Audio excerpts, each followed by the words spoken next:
9 сынып В деңгейіндегі 862 есепті қарастыратын боламыз.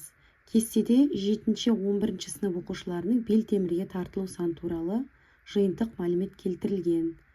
Олардың арасындағы кездейсоқ алынған оқушының белтемірге 8-ден кем емес рет тартылу ықтималдығы қандай дейді.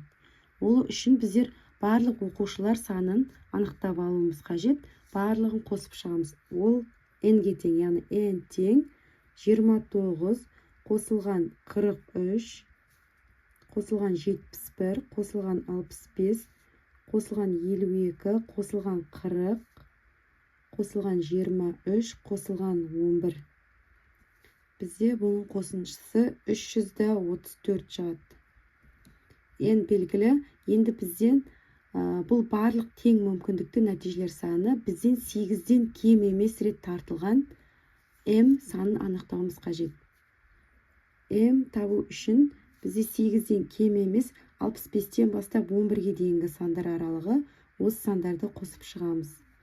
65 қосылған 52 қосылған 40 қосылған 23 қосылған 11. Бізде барлығы 191 деген сан шығады. Оқиғаның n-нен m белгілі. Олай болса формула қоямыз. PA тең n-нен m бөлімі 334-тен 191.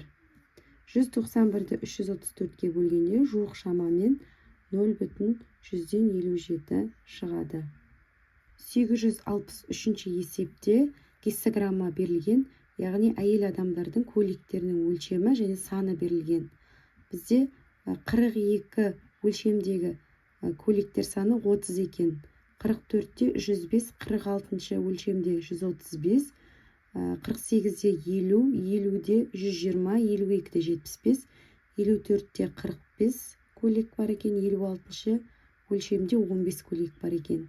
Оны анықтау үшін біз барлық көйлектер санының қосындысын тауып аламыз. Яғни n-ді анықтаймыз. n тең 30 қосылған 105 қосылған 135 қосылған 150 120 75 45 15.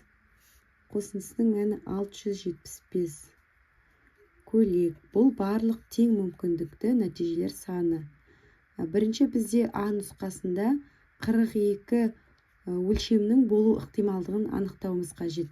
Яғни А 42 өлшемде қанша болған? Яғни бізде 42 өлшемде саны 30 екен. Олай болса m тең 30-ға. Біріншісінің формуласы бойынша PA тең n-нен m.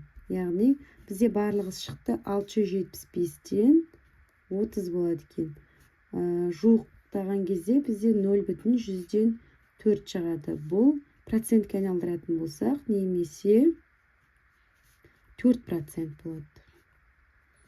Бізде әсінде 56 өлшемінің ықтималдығын анықтау қажет.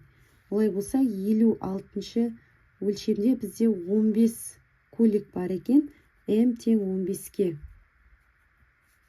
Формулаға қоятын болсақ, барлығы белгілі 675-тен 15.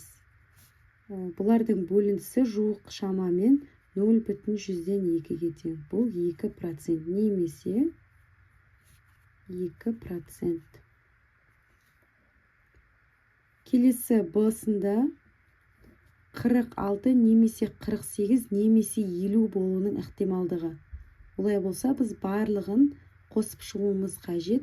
Бізде 46 өлшемде 135 көйлек бар. Олай болса, m тең 135. 48-ді өлшемде 150 көйлек бар. Қосылған 50-ші өлшемде 120 көйлек бар екен. Демек, қосындысы 405 болады. Арғарай формулаға салатын болсақ, бізде n-нен m 675-тен 405 шығады екен.